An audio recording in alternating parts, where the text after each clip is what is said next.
Okay mga kababayan, Chris Ulo po at welcome back po ulit dito sa ating YouTube channel. Okay, update at pag-usapan ho natin itong ano ba pwede maitawag natin dito? Pag-aresto, paghuli or pagtatago ni Harry Roque. Teleserye. Ito Harry Roque.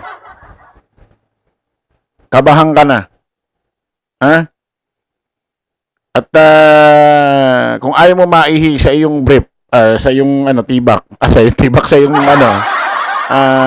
short, huwag mo nang panoorin itong bidyong ito, baka maihi ka pa sa nervyos. Pakinggan ho natin, kasi nung nakaraan, ito ho si Harry Roque. Nagre-reklamo, gumawa ho ng video, nagre-reklamo, bakit daw siyang ipapriority ni ni bagong PNP Chief General Torre. Nagrereklamo, siguro kinabahan, nakaramdam ng takot dahil alam nyo naman kung paano inoperate ni General Torre si Kibuloy. Kita nyo naman, di tinantanan. Isa sa may pinakamalakas na pinuno ng religious group dito sa Pilipinas, si Pastor Kibuloy. Hindi tinantanan ni General Torre. Daming nanguuto Pati si Senador Bato, di ba? Nakiusap doon sa hearing yung ginawang hearing ginanap sa Senado, sa Davao. Ginawa pang excuse ni ni Senador Bato, yung mga estudyante pumapasok doon sa loob ng compound ng KOJC. Sabi ni Senador Bato, "Oy, tsaka na umalis na muna kayo diyan para makapasok yung mga estudyante, magbalik normal muna. Kapag may natanggap ulit kayo na tape na nandito, tsaka ulit kayo magpunta." Isipin mo, isipin mo, no? Parang kumausap ng bata, no? Isipin mo, isang oras mawala lahat ng pulis dyan. Doon sa KOJC ng panahon na yun, ang daming pwedeng mangyari. Hindi nauto ni General Torre, hindi nauto si General Torre, hindi nagpauto. Tumayo doon sa hearing. Hindi raw sila aalis hanggat hindi nahuhuli, nadadakip. Nakakasama nila, umalis doon si Pastor Kibuloy. So, sabi pa ni Bato, handa ka isakripisyo mga estudyante, mga batang ito. Ano sabi ni General Torre? Handa siya. Teka may paninindigan, after mong hearing na yon, 2 days yata, 3 days, wala na, nakaresto na si Kibuloy. Kita mo kung sumunod si General Torre kay Senador Bato ng panahon na yun, nagpauto siya. Di wala. Baka tuwan-tuwa si Kibuloy. Tuwan-tuwa, sigurado si Kibuloy kay Bato. Sigurado yan. Siguro, binabanggit-banggit ni General Torre si Harry Roque.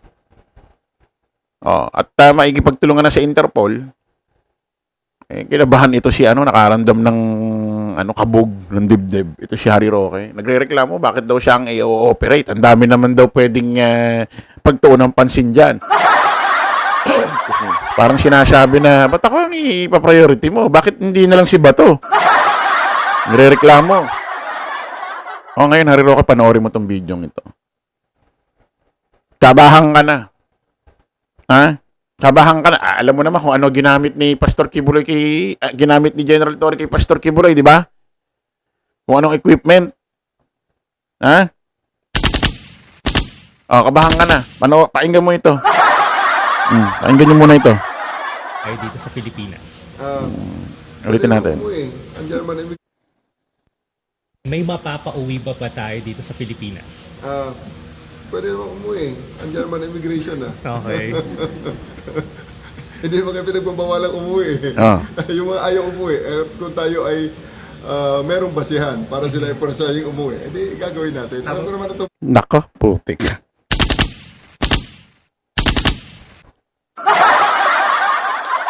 Narinig mo, Harry Roque? Pwede ka naman umuwi. Harapin mo kaso mo, andiyan naman immigration. Punta ka sa immigration ng Netherlands or ng Dahig para i-transfer ka rito, i-turn over ka. Andiyan naman immigration Pero yung mga ayaw umuwi, doon tayo mapipilitang percent sila umuwi. Pag ayaw nila. Alam mo na, Alam mo na. Pakinggan mo pa kung anong, nako, masasyak ka. Pakinggan natin. Dokumento. So your message to your critics? Ako na problema, this is a free country. I really welcome the criticisms. I like the criticisms, saka yung memes nga, nami-miss ko na eh. Dahil wala na ako na ilalagay sa aking timeline eh. Gusto ko yung mga memes, inaabangan ko nga yung paano yung mga bagong memes, yun ang hinihintay ko. Sa totoo lang, mga tanga rin itong mga DD shit eh. Pati yung mga vlogger sa kabila. Bakit kanyo? Tamo, okay lang daw yung pagkikriticize kay General Torre. Namimiss niya pa rin yung mga memes.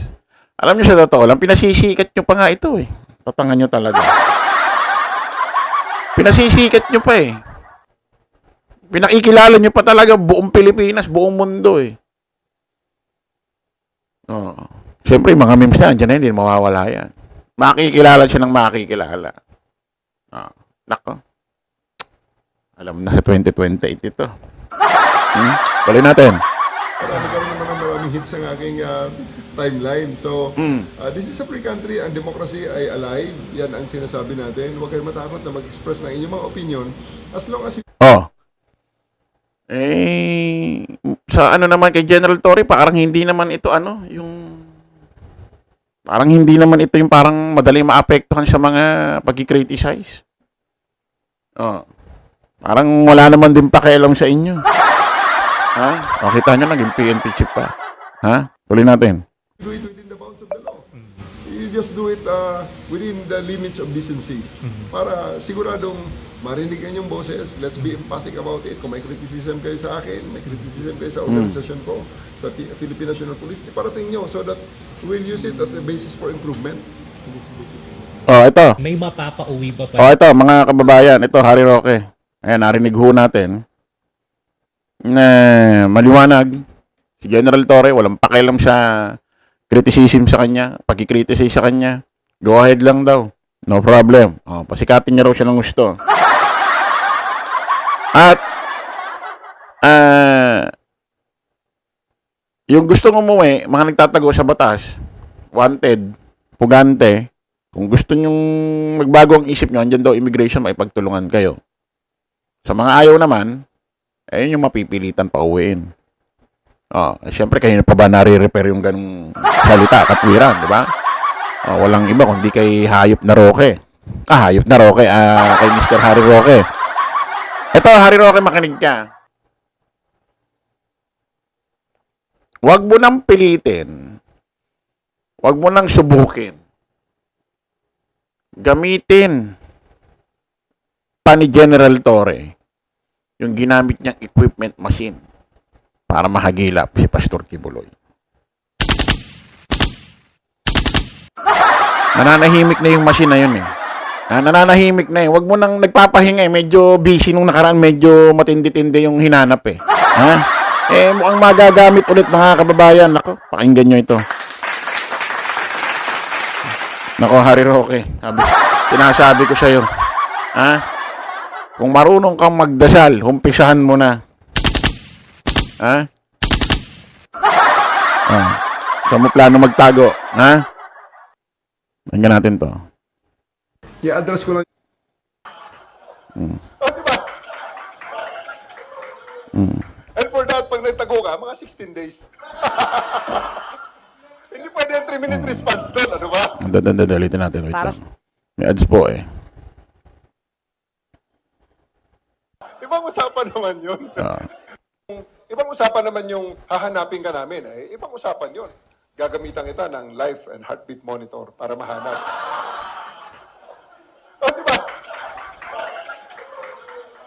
Diba? Kasi mayroong silang pinapatupad na bagong programa sa PNP. Yung halimbawa ay may nangyaring krimen. Tawag ka lang. 911, darating. 5 minutes, darating agad ang PNP, ating mga kapulisan. PNP personnel, mga kapulisan natin. Pero kung ikaw naman nagtatago, ay hindi ubra ang 5 minutes. Hindi ubra.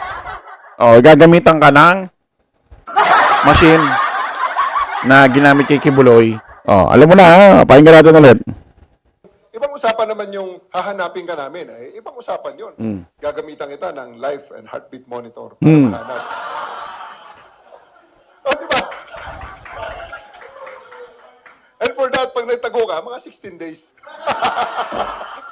Nako. Pwede yung 3-minute response doon, ano ba? Ah. Ibang usapan naman yun. Ayan ha. Harry Roque, alam mo, may ibig sabihin yan. Tatawa-tawa si General Torres sa'yo. Huwag mo nang hintayin dumating ang NBI, CIDG dyan, pati Interpol, at may bit-bit silang equipment na gano'n na ginamit kay Kibuloy. Kasi malamang ito, mga kababayan,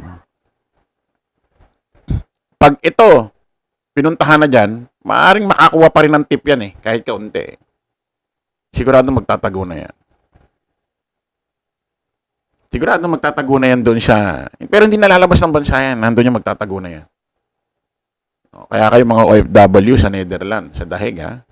Nako, huwag nyong subukang kupkupin yan.